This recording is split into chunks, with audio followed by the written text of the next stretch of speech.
All right. Welcome. Yeah.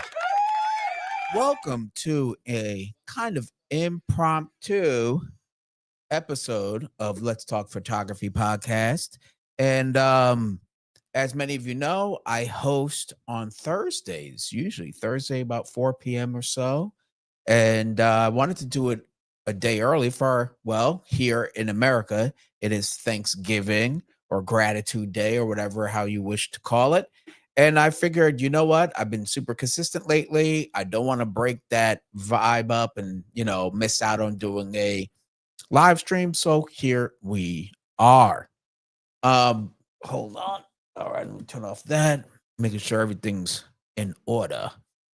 So, with all that said, as you do come filter in, let me know where you're from, where you're at, what city, what country, whatever.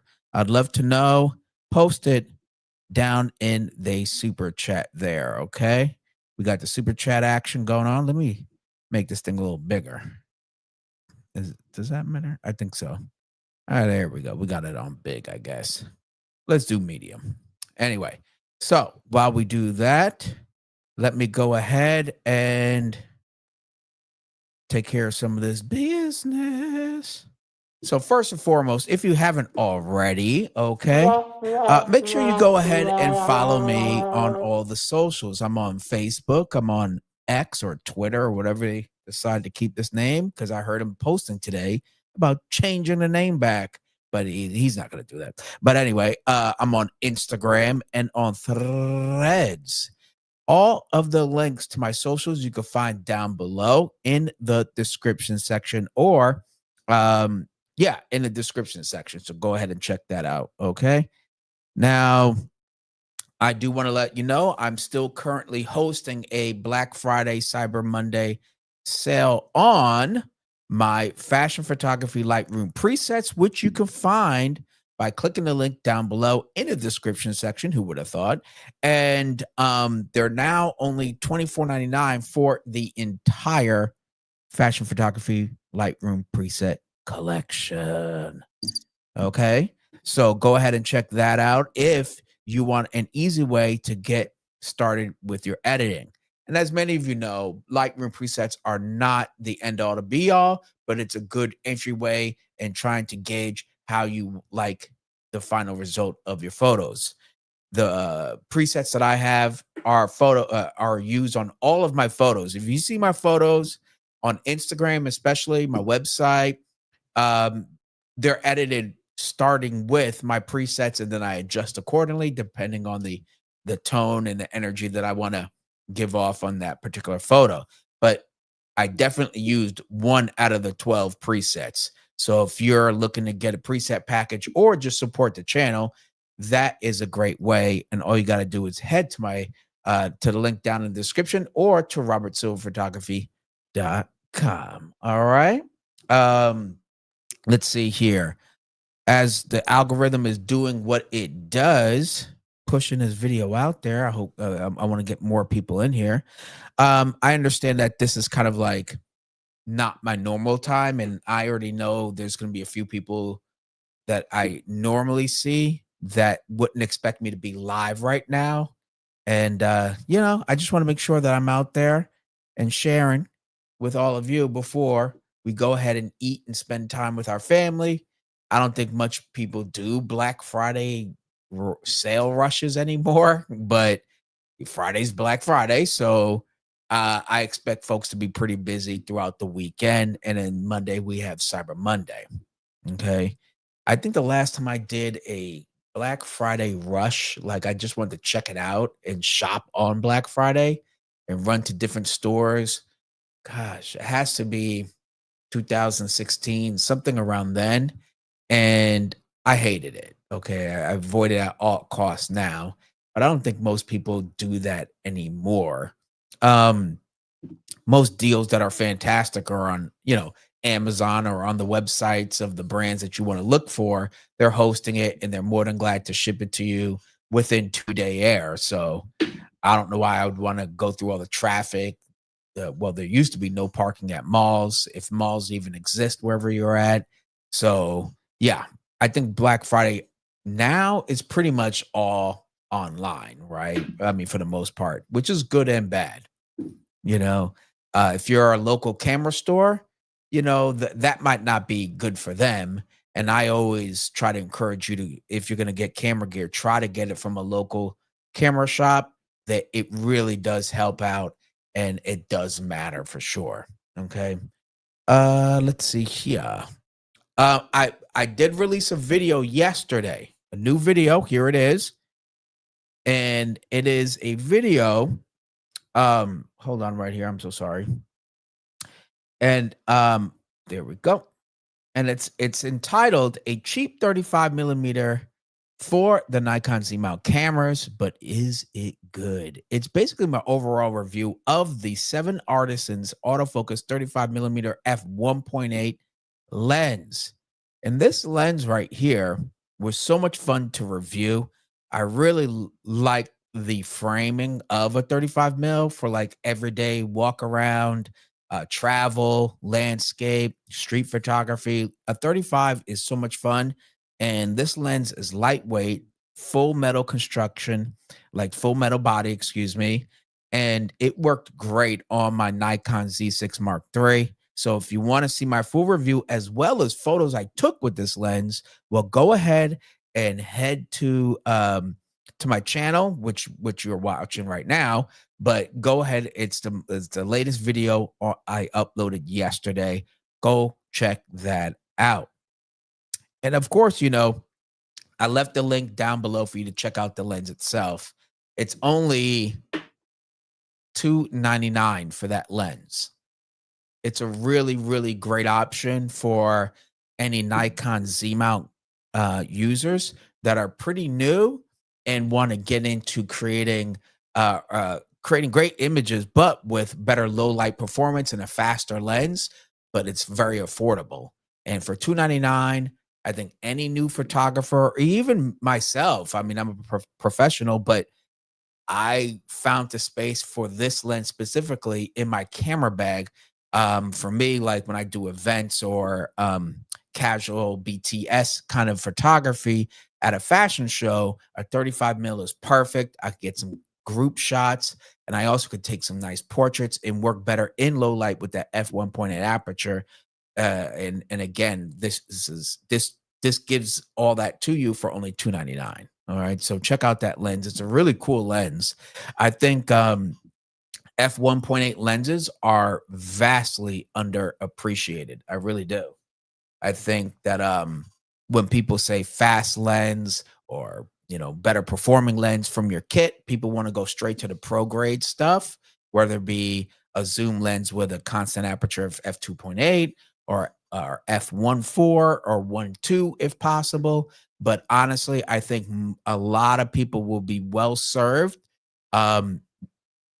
checking out the f1.8 prime lenses in your camera system. And a lot of times they're very, very affordable. All right. All right, let me take my little coffee break here. It's as you can see, a little product drop. Never be shameful about promoting your brand. I'm definitely not. All right. Get that coffee action in there. I know it's late. It's 5 p.m. here, and I'm drinking coffee. All right. That's how crazy things are getting. All right, let's see here. Any questions, comments, etc.? Make sure you post it down in the live chat. Now let's take a look. What do we got here? Oh, forgot to say. Did I mention this thing? Oh, I do want to mention. Let me just pull this up real quick. If you're looking to improve your photography, here we go. Here we go. Okay. All right, that's cool. Let me share the screen. Awesome. Share screen and boom, boom. All right. So if you're looking to improve your photography, head on over to my website at robertsilverphotography.com. Click on store, which you can see right up top, and head to service. And I have mentorship programs where in which I will help you either go through your portfolio and really deconstruct it, help you to better improve the branding and when it comes to the perception of a client and or agency. Since I work with a lot of models and some designers, then I tend to create a portfolio that would attract them. Because when it comes to a portfolio, it's really not about you. It's about showing your best foot forward, but it's also about creating a brand that attracts the kind of work that you want to be paid for. And I have, a virtual mentorship program for 60 minutes if you need that, or a face to face. Okay, I'm down to do face to face. I'm here in the Bay Area. You got to kind of like come to me or we meet up, etc. But I can do a 60-minute face to face and or just virtual. And again, I also host a portfolio review as well. And we can really bust down your portfolio, or it could be just your website, right? Entirely, and go through it and say, okay, how does this look? What kind of photos you should be having and what photos you should be taking off that website. All right. Because simple is better.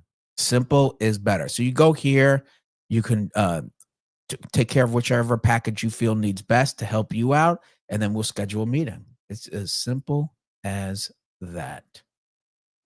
All right. So that is that. Let's see here. Again, if you have any, let me put up this banner. If you have any questions or comments, opinions, etc., don't forget to post them down in the live chat. I'm constantly checking it out. So don't worry. Feel free to jump on in. Of course, in the meantime, you can go ahead and smash that like, subscribe to the channel to help this channel get to 20K. That is the next goal. First I should say for 2025, my goal was 15K. So I'm very happy to announce that I'm now, well over 17,000. So I smashed that right there. And then, but then I said to myself, you know what? Since I hit 17K, what does 20,000 look like? So that is literally my new goal for this year's. I don't know if I'm going to reach 20K, but I'll be happy if it hit 18K, obviously.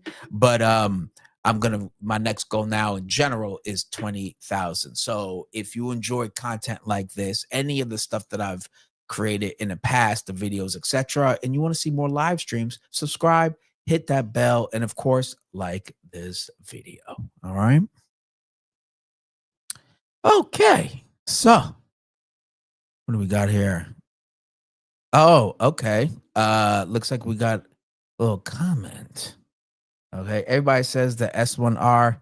Hey, first of all, thank you very much for your comment. Everybody says the S1R2 is photocentric, but I think it's secretly next level video camera. Yeah, I can see why you think that for sure. It's really interesting because all the promotion and video reviews I've seen people really push that S1II as that video centric camera. Myself, I'm personally waiting for the S1H2. Okay. I saw something on lrumors.com that talked about an interview with a higher level manager in Lumix, and there was whispers of they hear that us Lumix fans are screaming for S1H2, and they know they need to get that out. So, but I was very close with the S1II, but the overheating issue is the thing that worried me a lot. Right. But yeah, having an 8K open gate, I mean, that already is like, ooh. And so those sort of things, the RE log, log 3 and whatnot, that definitely was extremely appealing. And yeah, no, I think the S1R2 definitely has a place for sure. But it's very interesting how people just pretty much just really leaned into S1R2 photo, S1II video. And it's like, there's a lot of like overlapping capabilities here. So, but nonetheless, I'm a huge fan of Lumix. I think they're the well, I should say sleepy dragon. Like people just overlook Lumix a lot or don't give them their credit. And that's definitely not the case when it comes to once you have it in your hand and you look at the features pound for pound compared to other camera brands in their product line. They tend to outbeat any camera. Seriously, really. Matter of fact, today I was looking at the Pixis 6K, which dropped to $2,300. They had a 30% off, and I almost smashed that buy button. I really was. I was like, oh, shoot, I can't believe it. A Pixis 6K. But if you look at the S1II, the S1II compared to the Pixis 6K, you're like, wait a minute, that's not too far off, and clearly they're about the same price, right? When it's regular price, they're both about the same price. I was like, dang. And then I started thinking, I was like, what are the pros and cons between S1II, Pixis 6K? Well, right now the Pixis 6K is floating at $2,300. And that, my friend, is hard to pass up. Right. But if they were both full price, boy, gosh. Me, when I think video centric right now, I'm in the box style like mindset. So I'm waiting for I want a box camera for just dedicated video. I'm glad that you can get phenomenal stuff out of mirrorless cameras now. You really can. You can't go wrong with them. But I want a box style. I really do. That Pixis 6K sounds great. I was really harping on not harping, but I was really drooling, quite honestly, over the Pixis 12K for the price. But I keep hearing about that loud fan, and that got me worried. That seriously got me worried for when because I like to have my rigs where it's like one man army kind of situation, right? If I don't have a crew and all this stuff, worst case scenario, that fan may ruin some audio. I don't know how loud because I haven't tried it out face to face, but I've heard enough people complain about it. So I was like, all right, honestly, I don't need 12K, but a 6K Pixis and it's half the price of a 12K. I'm like, all right. And then all of a sudden they dropped it to $2,300. I was like, what in good God's name? That was phenomenal.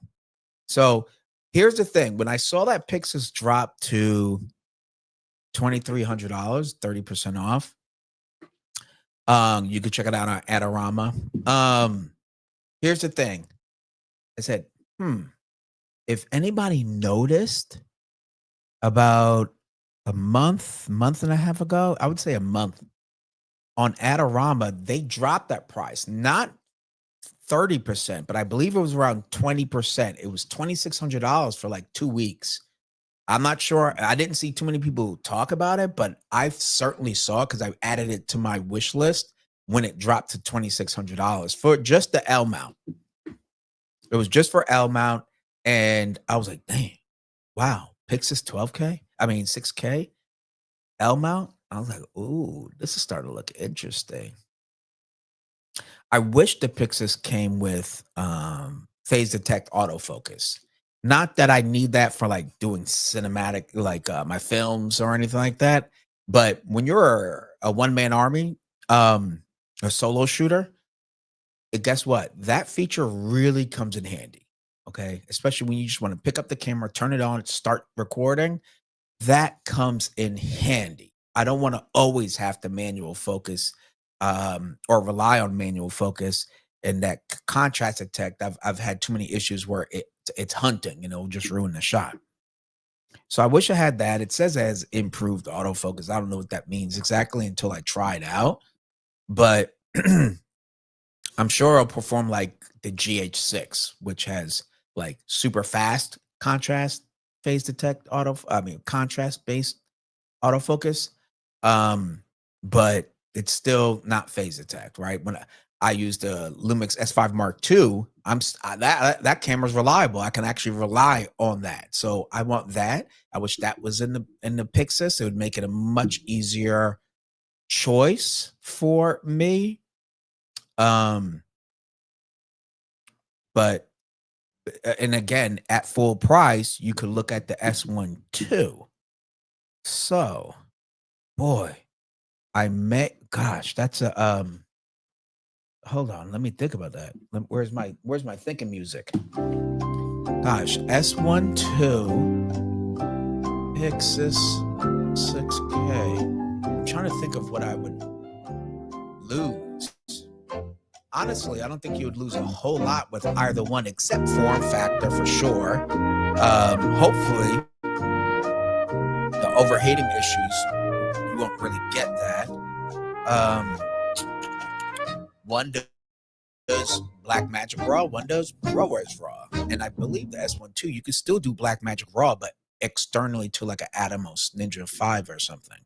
So you won't lose out on that color on that codecs per se. So, gosh, then that's just really a toss up. Well, you at least get the full version of DaVinci Resolve when you do get the when you get the Pixis camera. So that's a serious plus. That's $300. But anyway, but at 30% off for Pixis, that's hard to pass up at $2,300. Let me ask you guys this. Let me ask you this. For $2,300, would you get the Nikon ZR or the Pixis 6K? That's probably a great question right now, being that it's 30% off. Let me see. What would I do? I think I would ZR versus Pixis 6K. Oh my God, I'm going to hurt some feelings. I'd probably, if it's for just straight video, I would do the Pixis. I would do the Pixis. Because I get open gate,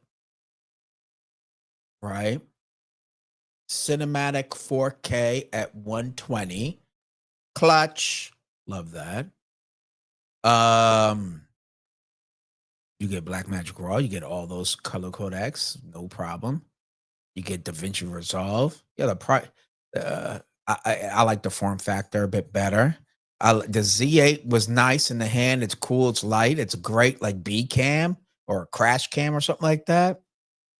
But I still like something a little bit bigger when I'm hand holding, just to give me more added stability when I'm not using a gimbal or a camera saddle or something. I think I would choose the Pixis 6K. The footage I've seen come out of that thing is freaking unreal. And you have different versions of Blackmagic or B-RAW that you can record. And R3D is going to be super, super duper, duper deliciously large files that I'd be creating. And you get full HDMI. You get a mini XLR cable jack in the camera. What else do you get in there? Anamorphic support. Let's talk about that. You get anamorphic D-squeeze internally in the Pixis 6K and that open gate, as I mentioned earlier. I'm curious about the stabilization because the ZR stabilization was pretty freaking nice. So I'll have to give it that. That was nice. I do like that big screen. That's pretty cool too. So it'd be a toss-up, but I personally think just for filmmaking, like if I was just needed a camera to just record great footage, because I'm actually putting together right now, I'm in development for a docu-series. So I am looking at cameras clearly. I think, yeah, that Pixis 6K. I would do the ZR if I oh gosh, geez. Again, for a great run and gun.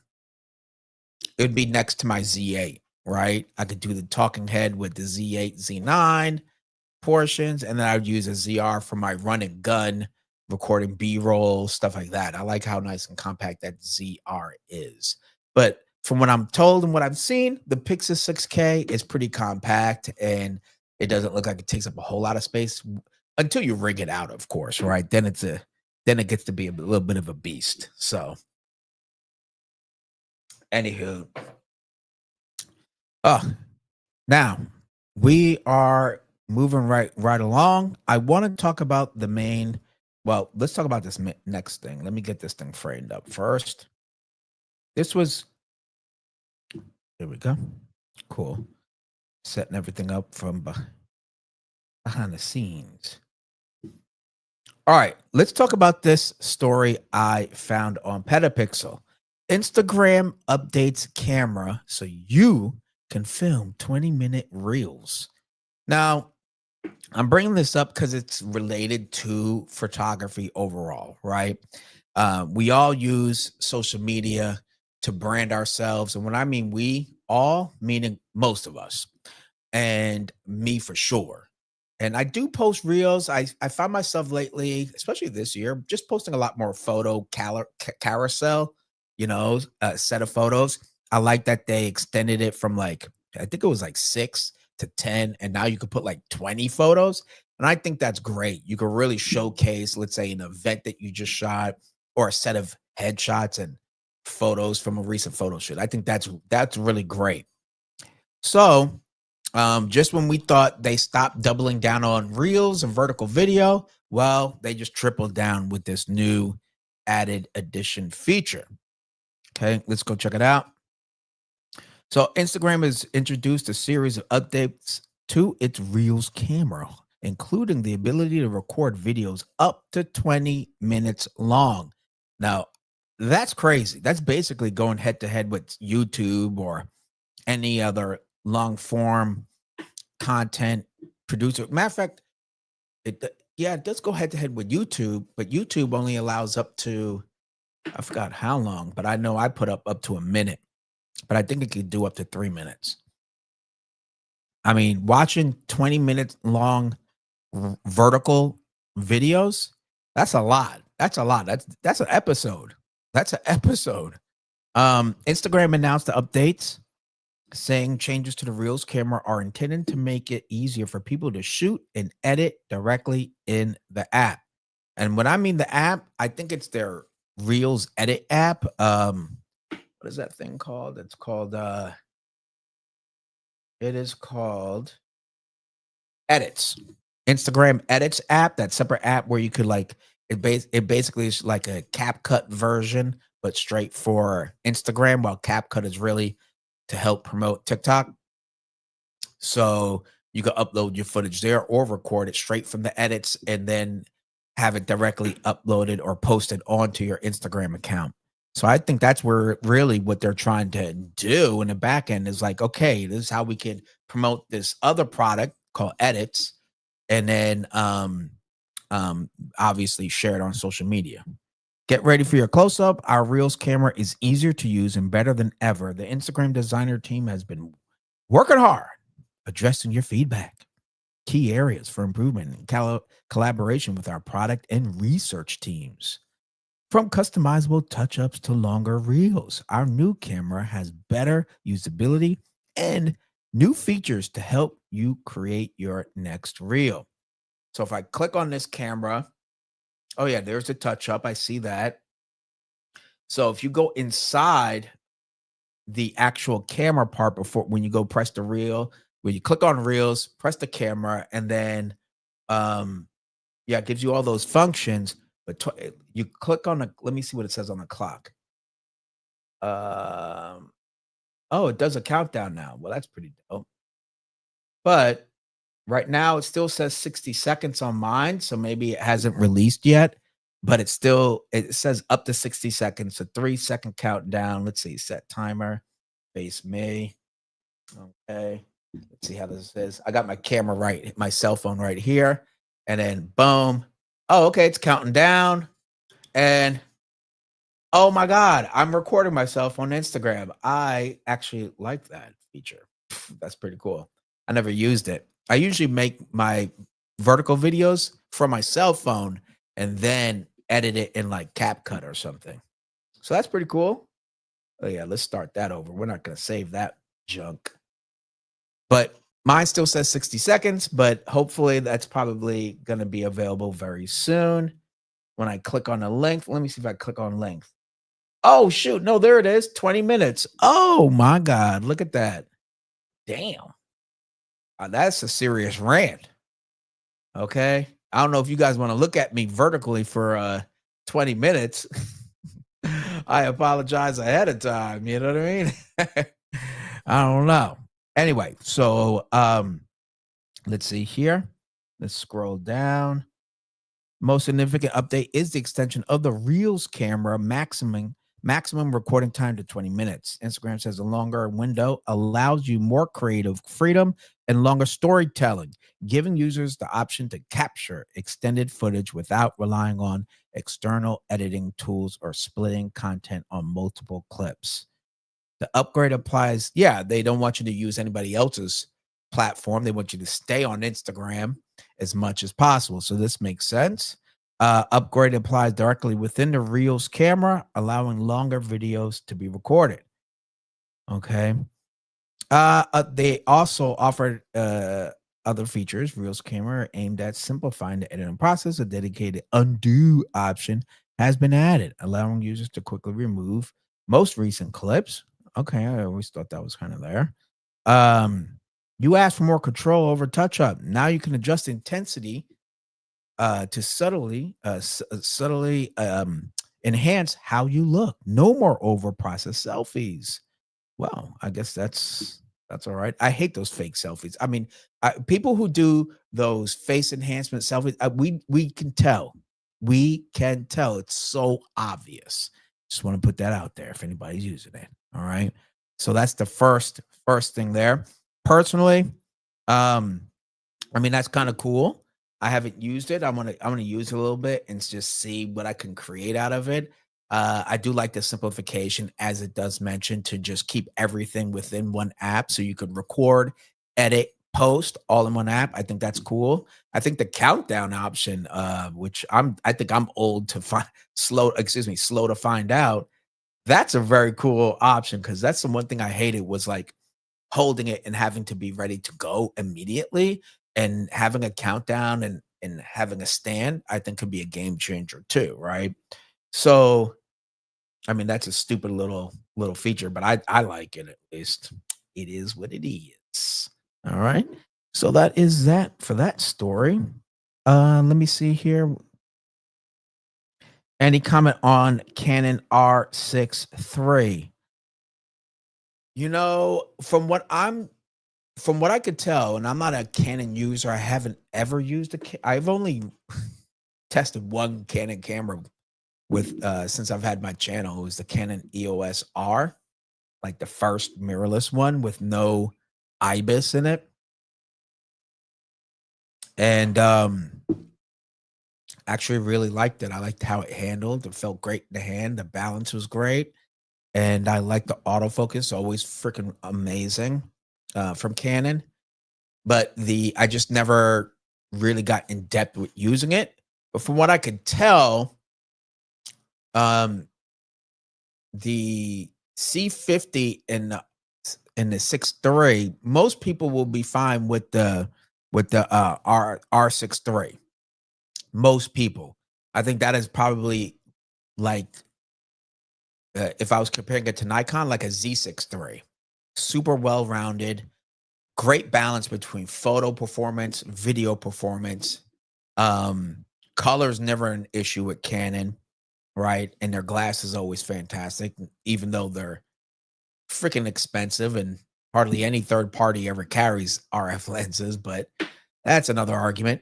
But I think that camera will apply or make sense for 90% of photographers out there. If you're looking to do 7K footage, if you're looking to really go hardcore in video, then the C50 may be more of an option. But for most people, I think the R6 III looks phenomenal personally. And it's pretty diverse. And I like that. You got to think about the use case factor when it comes to these cameras. Because if you're limited on a budget and you're like, okay, what's that one camera I could kind of do great on both? That camera looks like that one. It's like my opinion, like when you look at the ZR, people are like, oh my god, a ZR, it's fantastic. It is great. I haven't seen too much of bad things besides the mini HDMI and no dual card slot of at least two SD cards, a micro SD. I don't know what the micro SD is doing alongside a CF Express Type B card. and no open gate. And anyway, so there's like a little list. Personally, I think most people will be more than happy with the Z6 Mark III. That's my opinion. ProRes RAW internal. Most people don't know how to deal with ProRes RAW. What are they going to do with R3D files? They won't know. Most people don't that have been shooting Nikon for a long time. So go back to your question. I think most people will be the C50 is out of most people's leagues. If I'm wrong, if I'm lying, I'm dying. Okay, let me know. So I think the R6 III is a phenomenally well balanced camera between photos and stills. So that is my overall opinion. I wish I could test it out. If somebody from Canon wants me to give it a shot, I certainly would. That's a camera worth a fantastic review. All right. Because that's the way I shoot. I do a lot more photo and video now. So those cameras matter to my workflow, may not to you. If you just want fantastic photos, I still would say go with the R6 III. Okay. Because again, the C50 is like more video centric, but I think it's a lot more video for most people. Exactly. Thank you very much. Exactly. That's exactly my point. It's like the versatility is there. You already know the handling, meaning the body build of the camera is going to be solid, weather sealed, everything else. But ultimately, what you can get out of it, for most people, that's going to be the camera. It's just going to be a better experience, user experience, getting with that camera. And when people look at cameras, right? I I I mean, granted, I want you all to watch videos when I do reviews and all this other stuff, and that's fantastic. And we're everybody's doing the same damn camera review, But ultimately, it comes back to use case. Like, how is it that I'm applying it? And remember, when you're watching me or you're watching somebody else, you're watching people with subtle biases, right? I tend to like more hybrid centric cameras, tell you the truth, because I tend to be a solo shooter, whether it be photography or video, or even shoot my own content during photo shoots. I don't have a camera guy and all the stuff. So my cameras have to I need to be lean and mean.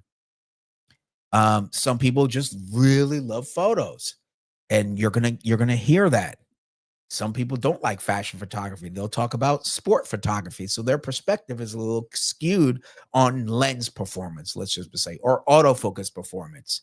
I've had great issues. I've had a great experience with photography with the Lumix S5 Mark II, which is available right now for only 1,500 bucks. I've never had an issue, but I shoot fashion, I shoot portraits, I shoot headshots. I think the autofocus on Lumix is great, but some people swear to God that it is the devil reincarnated. But you have to deconstruct their perspective and understand a lot of times it's bias. It's just how they use it, right? So taking it with a grain of salt. That's why I watch a bunch of us. Okay, watch mine twice though, but watch everybody's and then come to a conclusion. Hey, how do I use it? What would my use case be? And that's why I think in this point, the R6 Mark III for most people is more than enough camera, more than enough camera.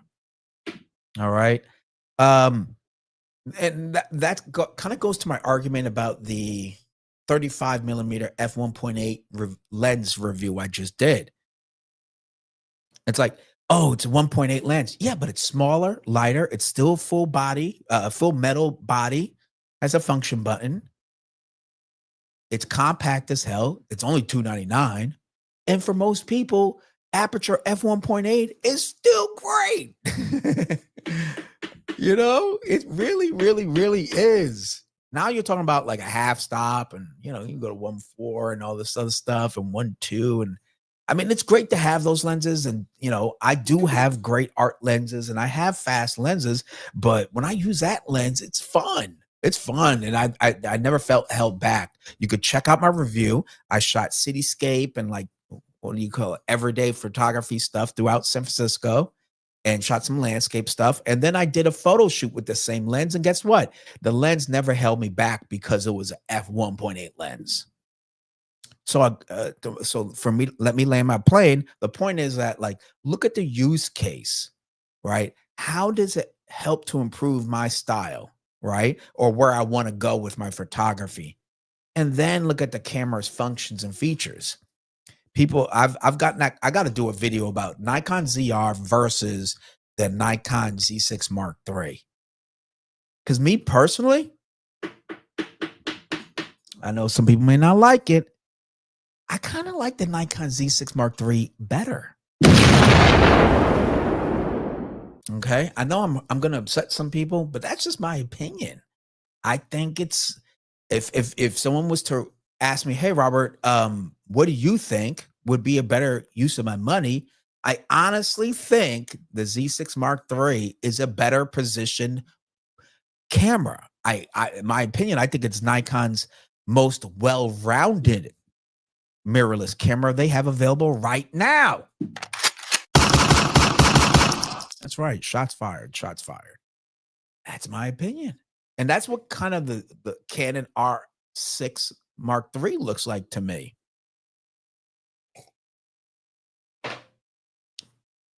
And I didn't run out to get the ZR because I want first of all, as many of you know, I live and die by Nikon. It has been my go-to camera since I started photography.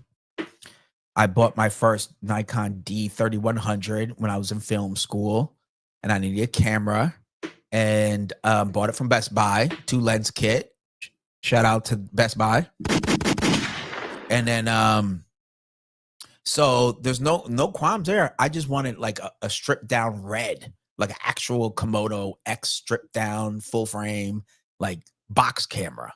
I would have swiped my card. I would have cut someone's finger as fast as I would have swiped my card. I wanted a box style, stripped down, full frame. It doesn't have to be global shutter, you know, and a red box camera.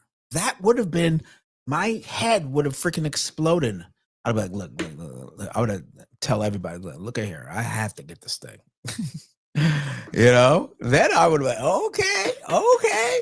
But I think the ZR for me, I can wait. I'm not, you know, I can wait. I want something that's really awesome from Nikon. That's like a box, or from Lumix. Whoever does it first, they're gonna get my money.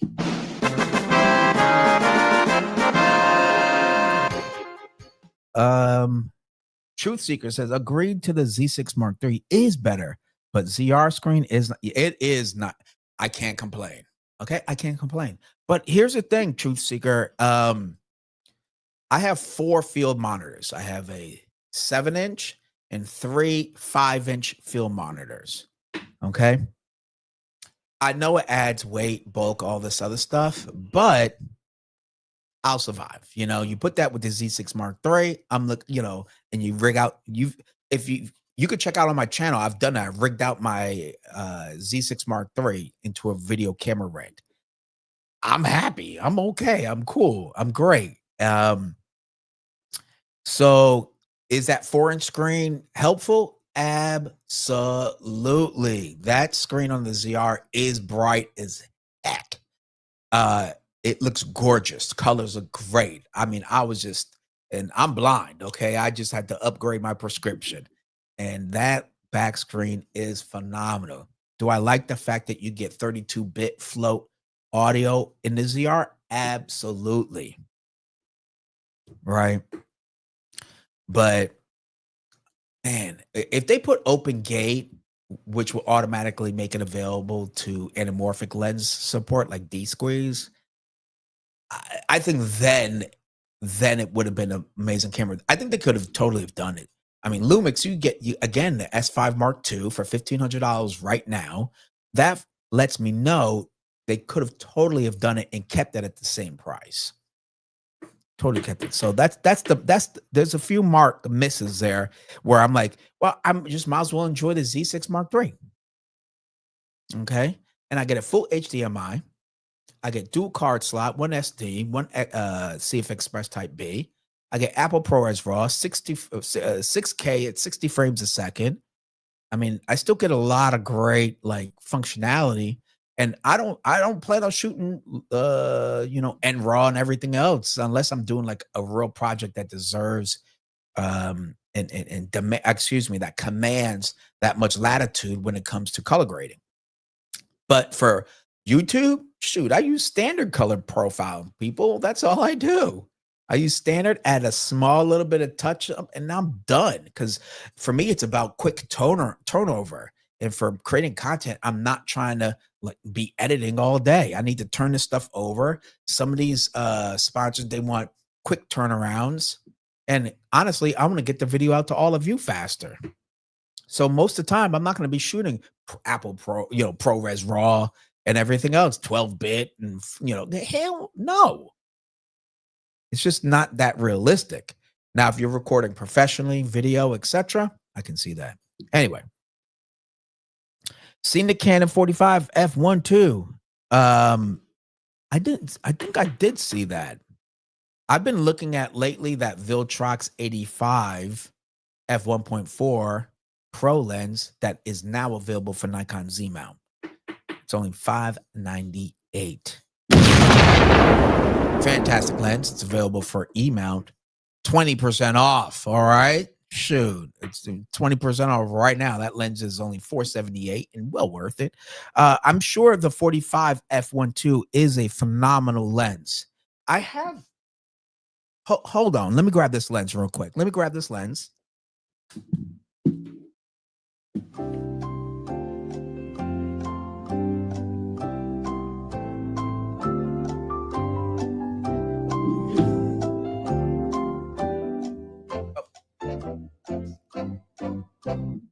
All right. Now, I say that I want to grab this lens. This was my first Sigma Art lens for the Lumix L mount when I bought the Lumix S1H back in the day. Well, now it's back in the day. It was 2020 or something. But it is what is this thing? It's a 45 f2.8. Not sure if you can see that there. Let me cover up my face. Here we go. 45 f2.8 lens. Full metal jacket. I'll just call it that. Full metal jacket. It's the contemporary line, the mirrorless contemporary line for Sigma. It's a very cool retro style if you don't know the contemporary line. Very cool lens, very small, compact. And this is my first time using a 45 on a full frame. And paired with the S1H, the framing is sexy. I just like it. I don't know what it is. It's not 50, it's not 35. It's just different, right? And has a clickable aperture ring. You can hear it, right? Up to 2.8. Look how small that thing is. It's super tiny. And cover up my face. There it is, super tiny. And so if you get one for 1.2, I'm just curious the price. Let's go. How about we go check it out? Let's go check out whatever that price may be. You said 45. All right. So Canon 45 f1.2 lens. Let's see. Oh, this is not a bad price. If it's this one, let me share it with all of you. Okay. Is this the lens right here? Truth Seeker, let me know if this is the lens.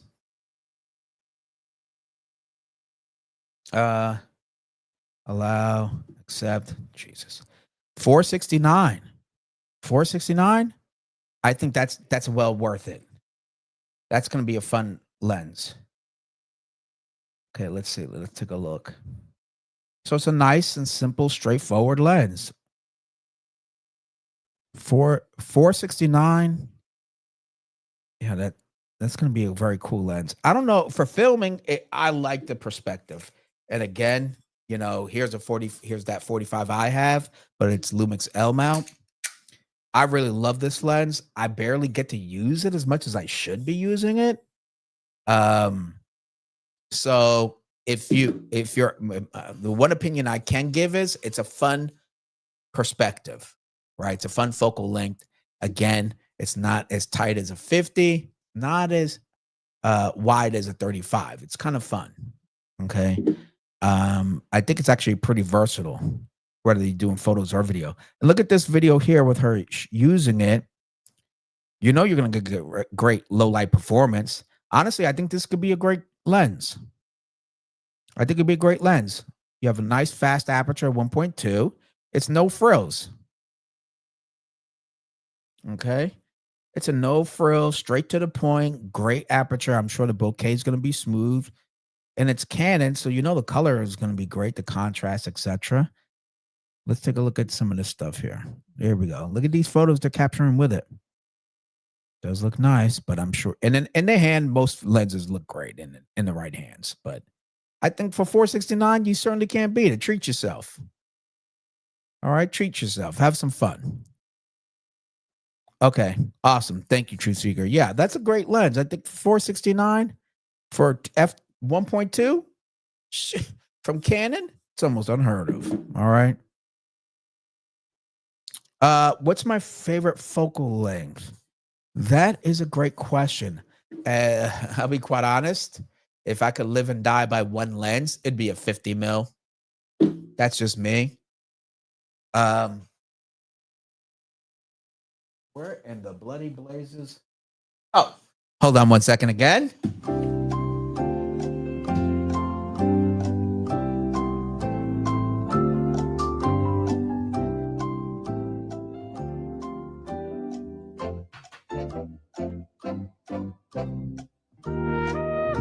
All right, here we go. Check it out. So, turn off that. Here we go. Look at this. This is my most used Nikon lens by far. It's the 50 mil f1.2 Z lens. I don't care what anybody says. It's one of my favorite Nikon Z lenses. I can shoot an entire editorial just with this lens and be absolutely fine. Has 1.2 aperture, as I just said. It's a little bit, you know, it's got some weight to it. Okay, I'll tell you that. But it's a banger every time. I don't generally shoot at 1.2. I shoot more at, like, honestly, 2.0 is like my sweet spot for me. Enough bokeh, compression, whatever you want to get, separation at 2.0. And generally, when you stop down a little bit on your lens, it actually gets a little bit more sharper across the frame. So for me, I generally like about 2.0 is my sweet spot. Okay, but this is definitely the most used lens I own by far. Okay, by far. Shout out to a 50 mil. You know, it is what it is. Whoops.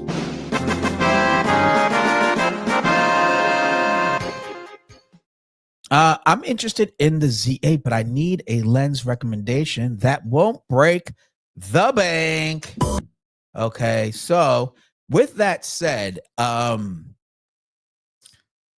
you should look at the 24-120 f4 lens. I'll go get that. Okay, let me go get that lens. All right. Hang on for a second as I go get that dang lens. All right, let me go get that lens.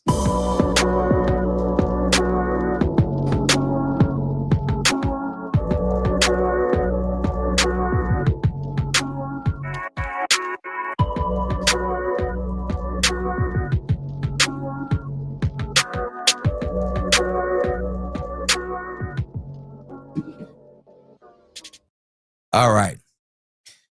This here, excuse me, the 24-105 f4. I'm not sure if that's what I said. Okay, Love is Battlefield. Love is a Battlefield. This lens right here with that Z8, banger combination. And I believe that's what comes in its kit, if you get the kit. Okay. Now, as many of you know, I own the Z8 and the Z6 Mark III. I did own the Z9 as well, but I actually use the Z8 a hell of a lot more. This lens right here, especially for travel, all around, you get great range. You get a 24-105, obviously. You get f4, which is great for portraits, headshots for sure, and just general photography. Nice constant aperture in this lens. It's lightweight. It's not super big. I don't have huge hands, but anyway, it's like that. I think this lens, and let me see what they're charging nowadays. Let me go to Amazon. Okay. Let me hold on. Let me am I sharing this? Okay. Let me take you guys on my journey here. Okay, let's go to Amazon. Nikon 24-105 4 lens. Whoop. F4. Here we go.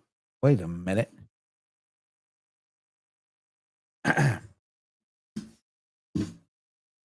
Oh, 24-120. I'm a retard. Anyway, it's all good. It is what it is. It's the holidays. We're gonna mess up. Look at this thing. $996. This is the right price. Unfortunately, due to tariffs, etc., it bumped up to $1149. But I bought it when it was still under $1,000. This is a fantastic lens. You will not be mad with this lens at all. Okay, love is a battlefield. This is a magnificent lens. Okay. I do a lot of handheld video with the the Lumix S5 Mark II. Not sure how well that would work on Z8. Okay, so there are a few the big difference. First of all, I use this for video a lot. Let me go back to my other screen. Levels of battlefield. I've used the 24-120 f4 a lot when it came to solo video work. So this lens is fantastic. Of course, with f4, it won't be as bright as a 2.8 or 1.8 or whatever. That goes without saying. But it's compact, gives you a lot of range, right? From 24 to 105, there's a lot of range. And if you use the power zoom, you get a little bit more. Hello. So this thing, you could really punch in really well with this. I used it when I was shooting in LA for an event, and I had this with the Z6 Mark III. Smashed it. So this thing is great. It really is. Now, when you say when it comes to stabilization, Lumix, bar none, I think has the best IBIS in the market, bar none. And that's like one thing they just kill on. So I would, you will see a difference when it comes to stability or in-body stabilization compared to the two systems, just because Lumix is fantastic at that.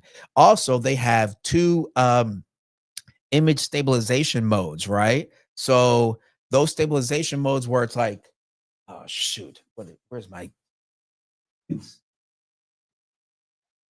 okay.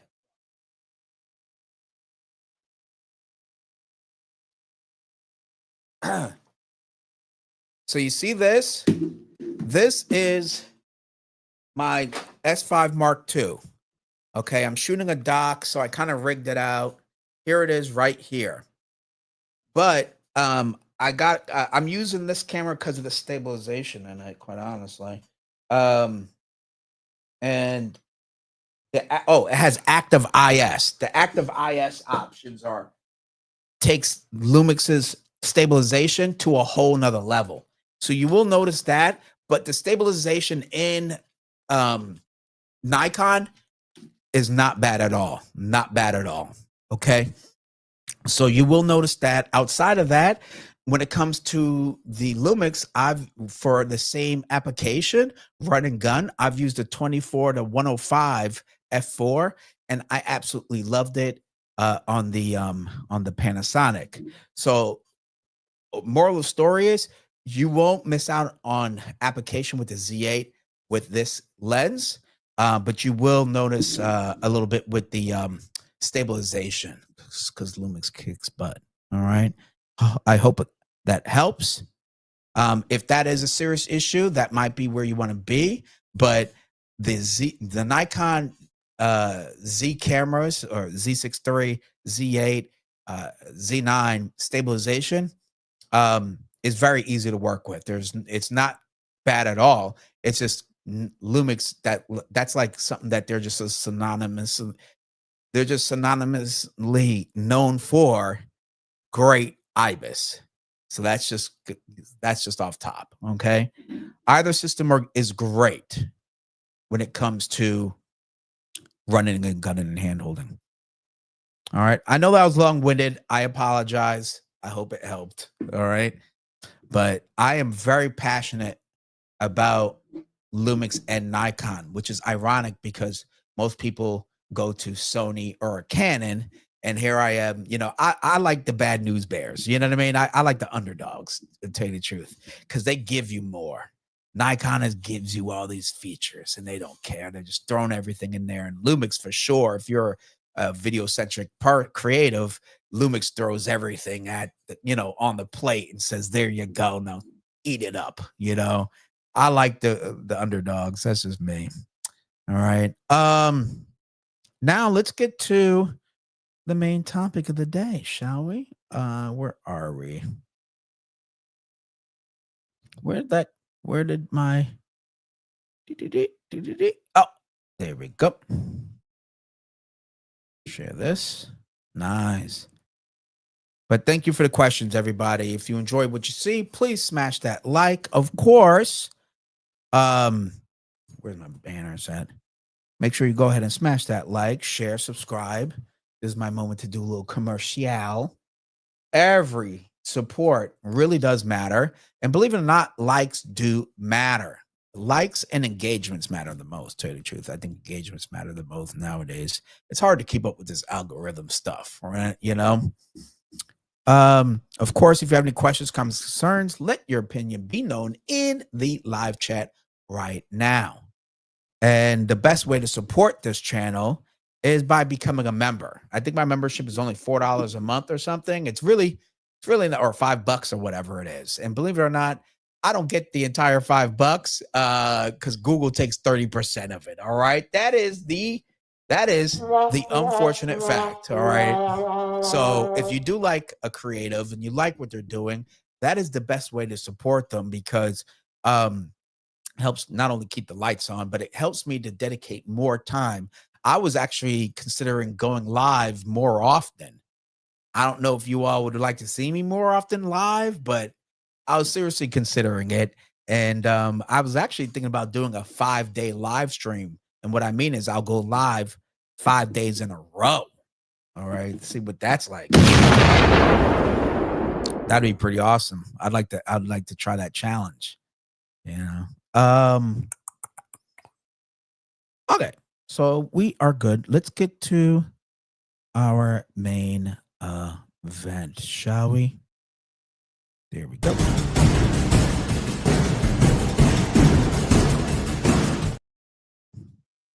Okay, here we are. Let's talk about this next thing. I got like a half an hour left.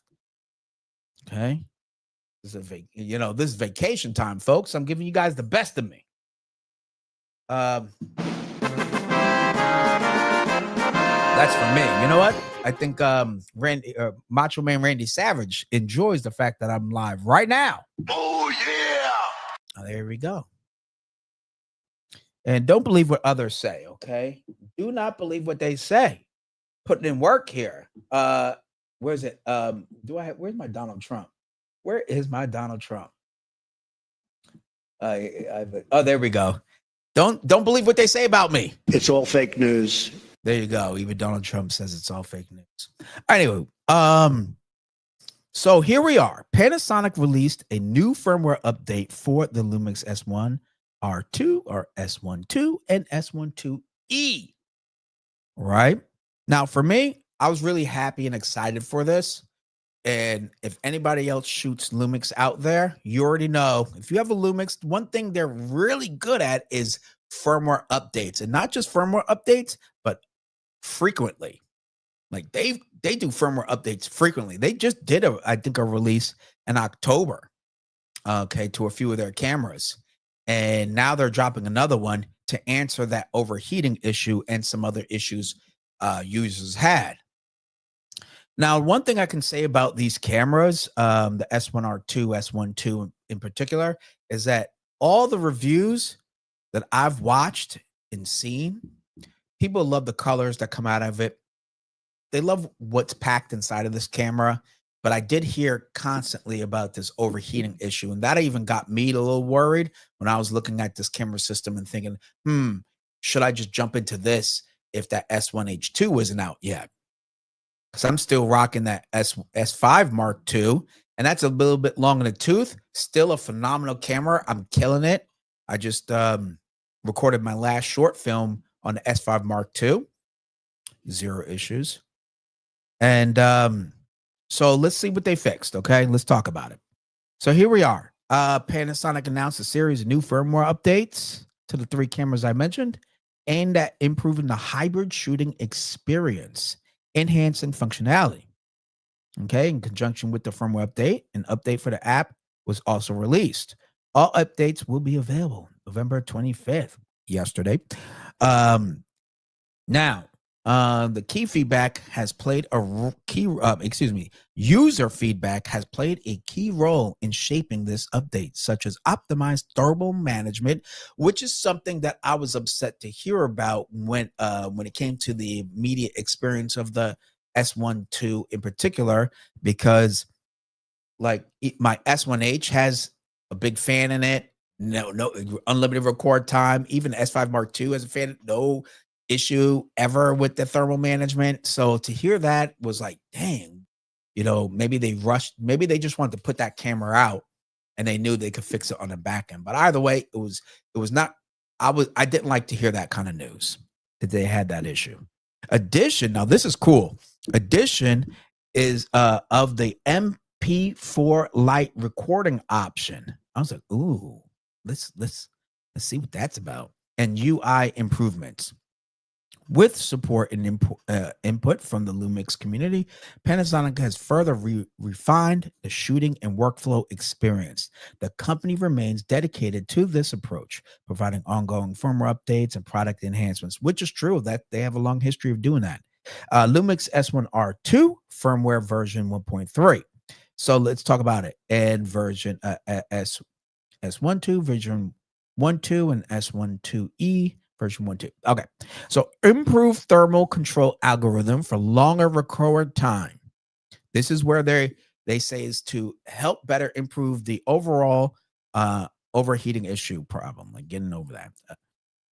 So the thermal control algorithm has been improved to make the recording time less affected by environmental factors, right? Recording in warmer conditions. Addition of lower speed option for super fast shutter burst.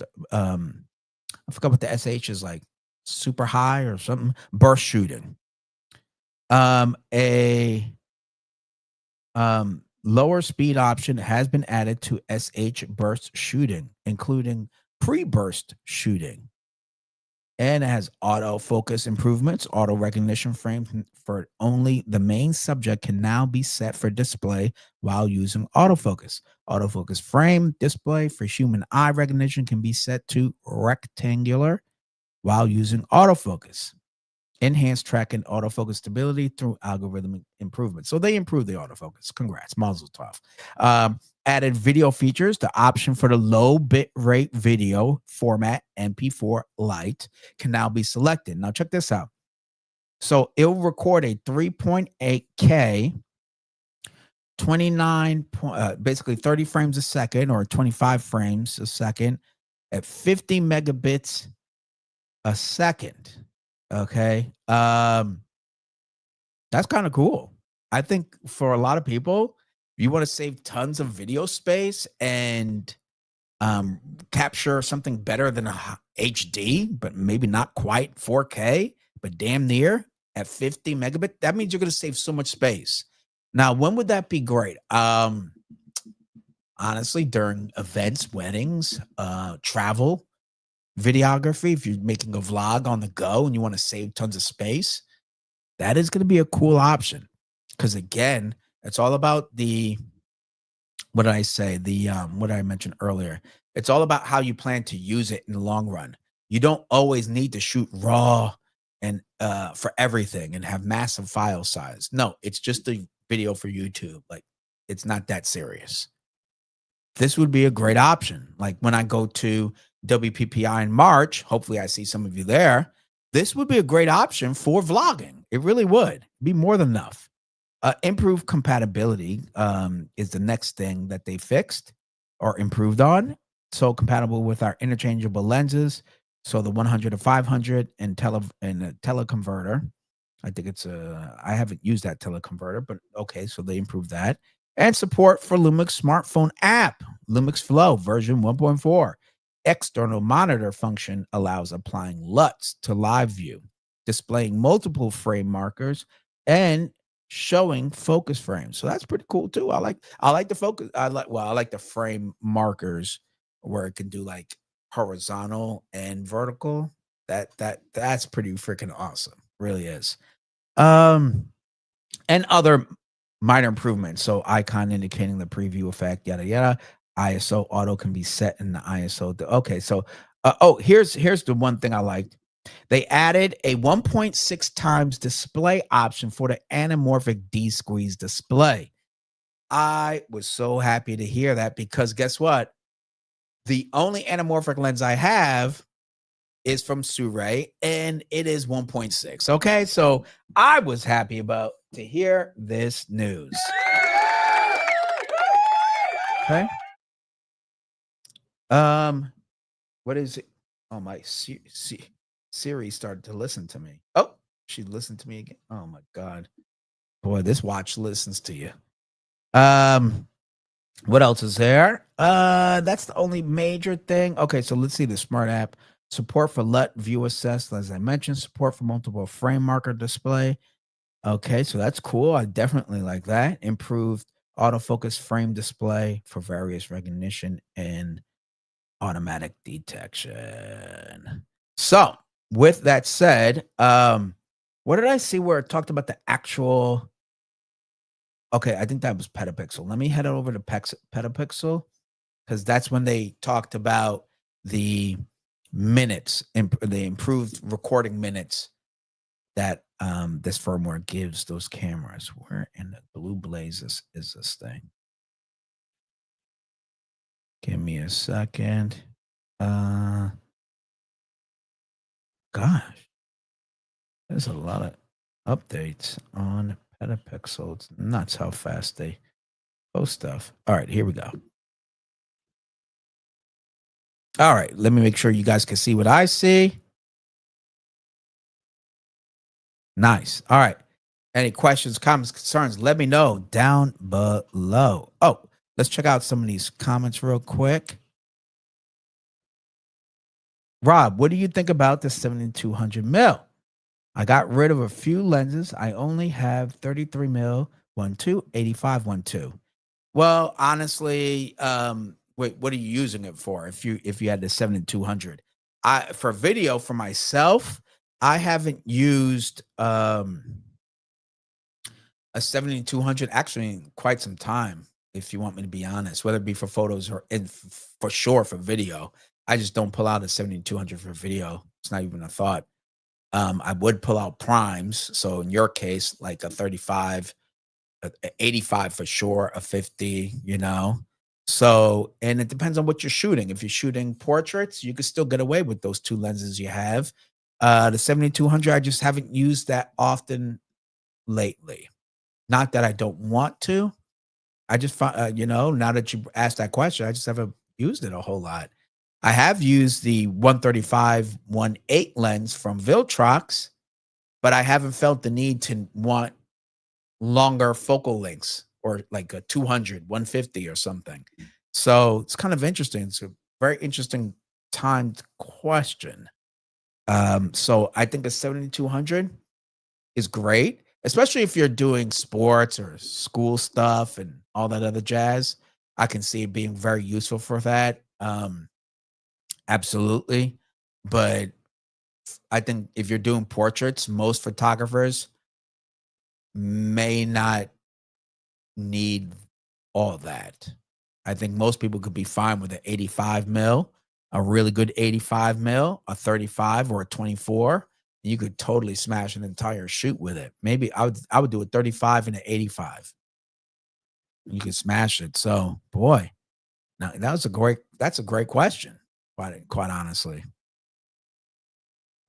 got me thinking. Feel vulnerable.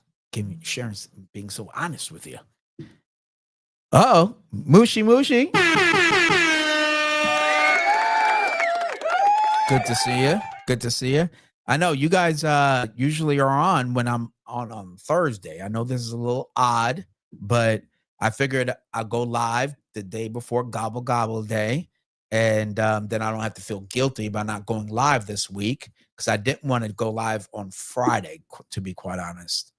So, yeah, I want to be kind of low key for the next 2 days in terms of like spending time with family. My daughter's coming up, and I want to do that. I want to spend time with the fam. Okay. So today I was like, all right, if I'm going to go live, I'll do it today, make sure that I did it for this week. And then next week we'll go back to Thursday, Yeah. Good. Thank you. I'm glad you're happy. Here comes the money. Whoops. There we go. Now back to what we were talking about.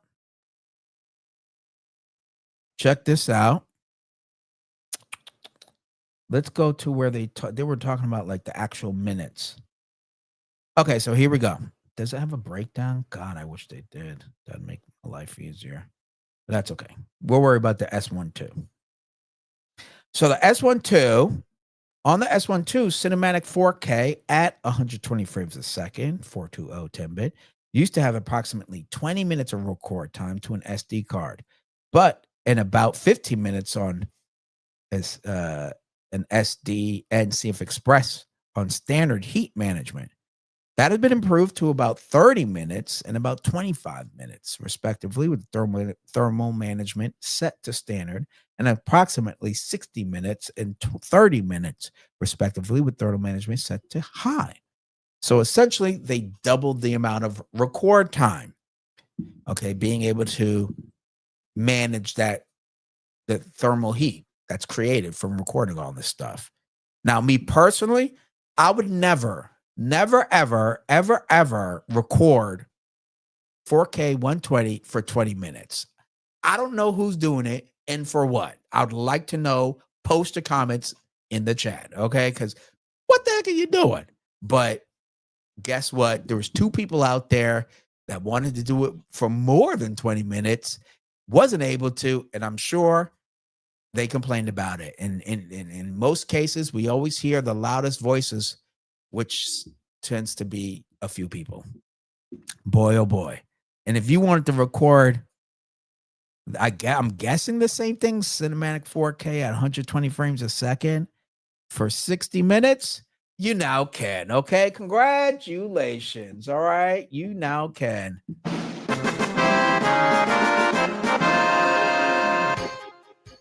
What you're doing it for, I would love to know. Tag me in your post of that footage because I would love to know what you need for 60 minutes of 4K 120. All right.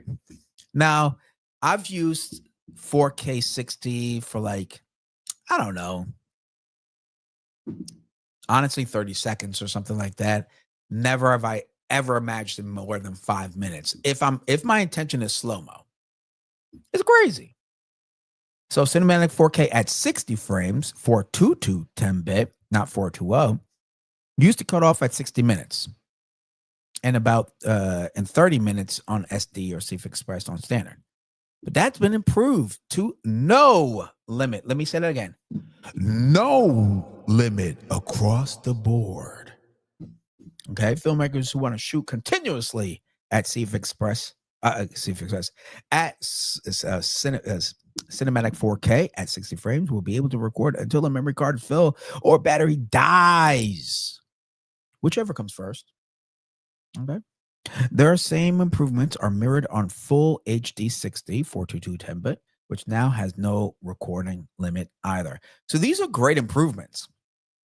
Okay, this is really good news. This is kind of in line of what we would expect when we pick up a Lumix camera. 4K unlimited record time. 4K at 60 frames.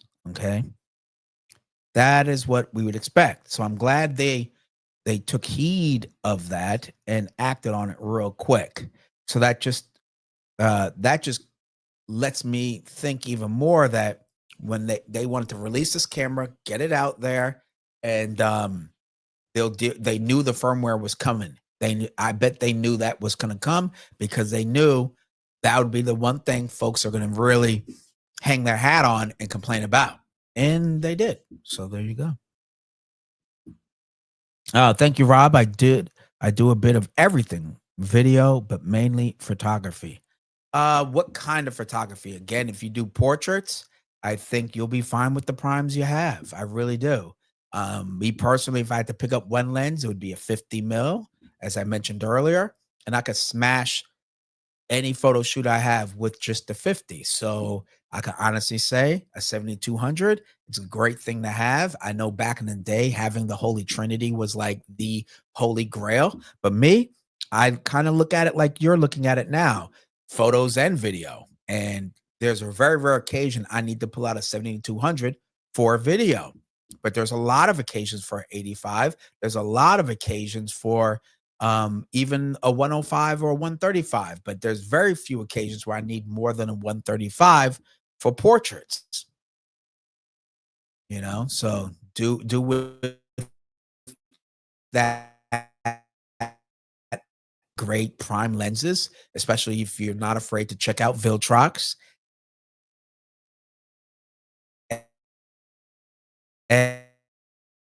And okay, what is going on with my feed? What are we doing here? This is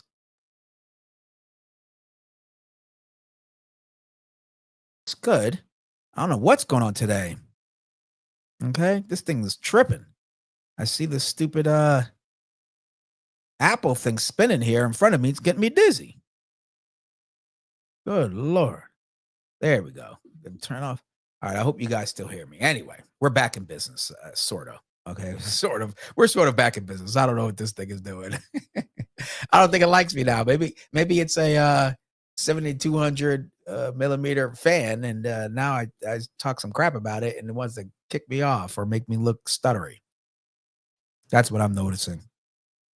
So, but back to the Lumix, I really am happy that they did that. I'm not gonna lie, I'm still waiting on the S1H Mark II, if that's ever gonna be a thing. And I'm actually, I'm really holding out. I really want to get a very video centric camera, either from Nikon or Lumix, a box style camera. And again, let me show you guys this in case if you weren't here. I'm black man. There we go. Check this out, everybody. Now this thing right here. Let me share that. Cool. Okay. Look at this. Look at this. Now you can't deny how amazing this news is. This news right here. I mentioned this earlier at the top of the show, but I'm going to show you it again. 30% off. Let me say it one more time for the chillins in the back. 30% off. Pixis 6K.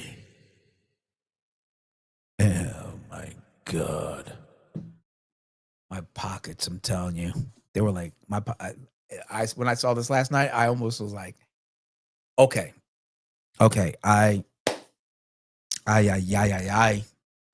might have to get this thing. $2,300. $2,300. You go to Adorama, it's on there. Okay, 20% off their monitors, 25% off 6K cameras. Their Pocket Cinema 6K with the same sensor in this Pixis, so you're not missing out. All right. I mean, in the 12K. Okay, that just says no. Ain't nobody tripping off that. Let's go back to here. Look at this thing. I mean, wow. You get a Pixis 6K, $2,300. Holy cow. Nope, that's not what I wanted. I wanted this. That is crazy. That's crazy. And that is on the L mount and EF mount. And a PL mount still dropped. It's 2460. I guess that's 30% off of the oh yeah, it is. Ooh wee. That's a look. That's time when you got to take a look at this deal. That's a deal. Okay. That's a deal right there, brother. Oh, thank you. I'm watching your videos, using them, and considering getting one. I was eyeing that Viltrox. Okay, Andre, I'm gonna have to just show it to you. Okay, give me a second here.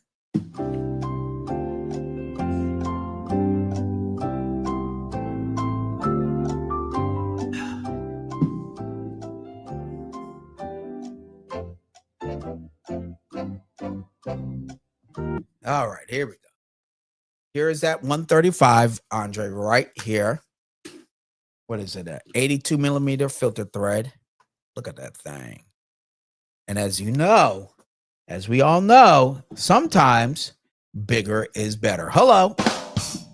So, take this off. Now, this lens is not a light lens. This thing is it's got some weight to it. Now, it has a floating optic or focusing mechanism in here. So like when you get it, you're like, what is that? It feels weird, but when you turn it on, it all locks in place. I absolutely love this lens. This lens is like that lens you pick out, and it's like pulling out at like I'm not sure if you're a marksman or anything like that, but when you pull out that DMR or whatnot, you're like, all right, I'm about to tap everything in sight with this thing. Yeah, you could do it across the room. This lens was a one hitter quitter kind of a lens. This lens is great. I love it. And it's on sale right now for like 700 something bucks. Andre, that lens is great. F1.8, beautiful for headshots, beautiful for portraits. I love it. Now, is it pound for pound, like hold up against a Plena? I'm going to say no. But it's a third of the price. There you go. It's worth checking out. I'm going to show it to you right now. Let's go to just go right here. Check this out. Viltrox 135. Here we go. Z mount. I'm assuming you have Z mount. Look at that. Damn. You get it. This one says November 30th. Let's go to them. Okay. See, I purchased it myself. They didn't give me that. I wish they did, but they didn't. I purchased it right here on this live stream with all of you. Okay. 20% off right now. $719. OMG. Okay. That's crazy.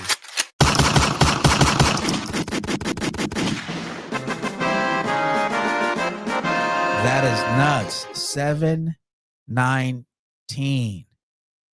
How I don't care what anybody says. That for that price, you got to check out that lens.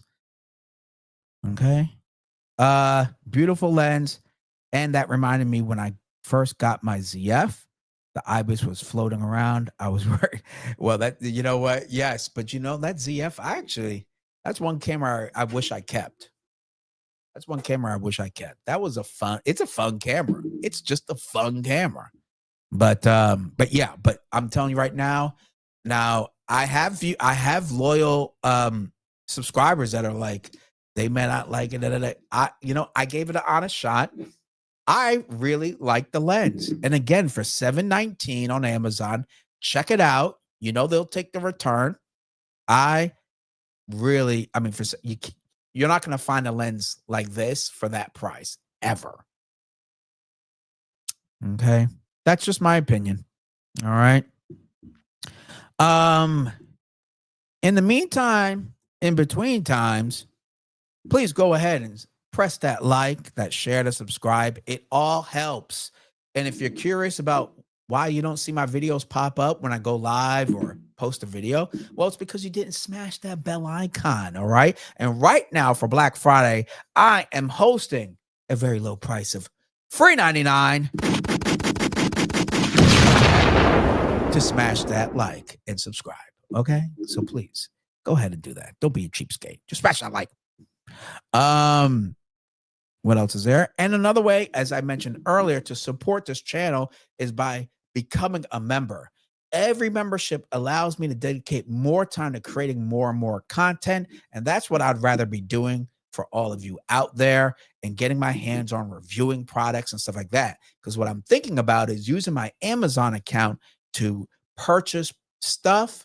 I just don't know if they'll ding me for returning it, right? But I'd like to purchase things that I can review for all of you out there, because you guys give me some great ideas and questions, and I want to make sure I come back at you with an experienced mindset. So either way, best way to support the channel, become a member now. It's only like $5 a month. All right. It's one less coffee to help out. And unfortunately, Google takes 30% of that. All right. So you're not helping me out live high on a hog by becoming a member. Okay. Let me tell you right now. All right. I'm in some sweats and a shirt I printed from Vistaprint. So there you go. Anyway, I will be going to WPPI. I hope all of you will be too, or at least some of you. And if you are, come and find me. I'm going to be wearing my orange beanie, thick black glasses. You know how I do. And I want to take a selfie with all of you. So please come find me. WPPI. Annie Leibovitz is the keynote speaker. So you got to come check that out. And last time I checked, it was only like $100 for full expo access. So you definitely want to come check out WPPI this year. It's going to be great.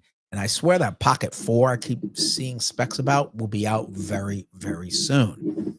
All right. What else is there? Oh, we got another comment. Oh, honestly, I don't see why they have to take any money from that.